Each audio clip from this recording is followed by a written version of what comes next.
लालटेन ही निकलेगा। तो रविंद्र उर्फ गब्बर यादव जी, आप राजद के प्रवक्ता हैं। सिवान में तीनों लोग अपने आप को जीतने का दावा करते हैं, तो इसमें आप अपने आप को कहाँ देखते हैं?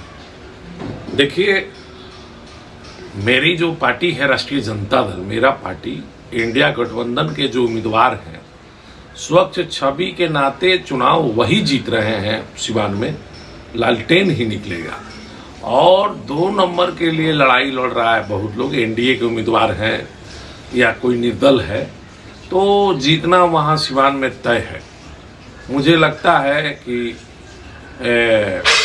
50 से 60 हजार वोटों से लालटेन चुनाव जीतेगा सिवान में। और रहा कि बहुत सारे लोग बोल रहे हैं, चर्चा कर रहे हैं कि ये कहीं लोग कह रहा है कि टेम्पू छाप लड़ाई में है, कहीं लोग कह रहा है कि तीर लड़ाई में है। लड़ाई में अभी दोनों लोग 2 नंबर के लिए लड़ाई लड़ रहा है। अब इसमें कौन 2 नंबर आएगा ये तो 4 तारीख को पता चलेगा।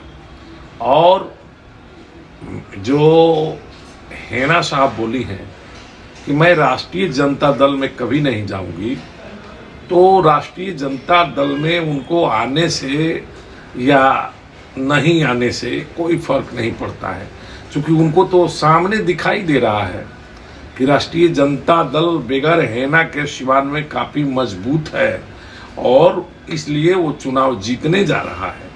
तो उनके आने जाने से कोई प्रभाव नहीं पड़ता है, ना पार्टी उनको कहीं, मुझे लग रहा है कि अभी कोई उस तरह का कोई चर्चा है।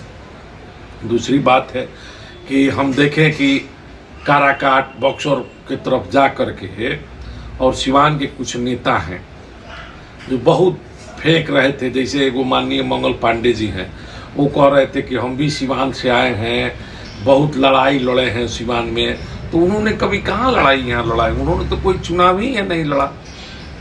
इस तरह का झूठा बेरगन बात लोग करते हैं। और एक बिहार का एक फालतू, और उसको कहिए कि जो है कि आईएसआई का एजेंट के ही रूप में देखिए, जो देश तोड़ने वाली बात करता है, एक मनीष कश्यप है। पहले तो वो लड़का चला था कि हम नया बिहार बनाएंगे, एक माइक लेके लोगों से पूछते चलता था।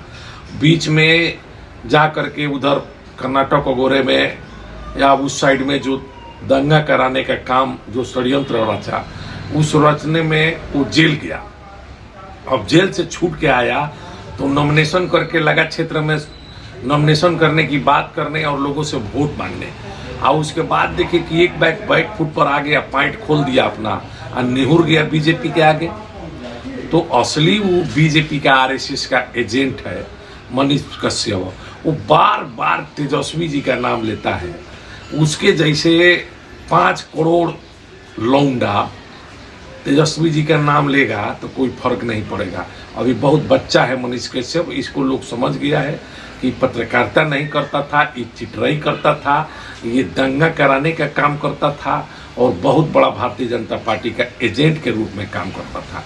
इसीलिए मेरा ये निवेदन होगा मनीष कश्यप से कि अभी तुम बच्चा हो और तुम्हारा चेहरा जो है अब सब लोग जान गया है, इसीलिए तेजस्वी जी के किताब खोपिया हो गया है, तुमको तुम पढ़ते रहो, कोई प्रभाव नहीं पड़ने वाला है।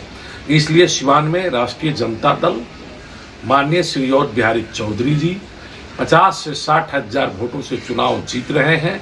और चारों तरफ का फीडबैक मैंने लिया है। और 2 नंबर के लिए 2 कैंडिडेट लड़ाई आपस में लड़ रहा है, जो कि 4 तारीख को क्लियर हो जाएगा। धन्यवाद।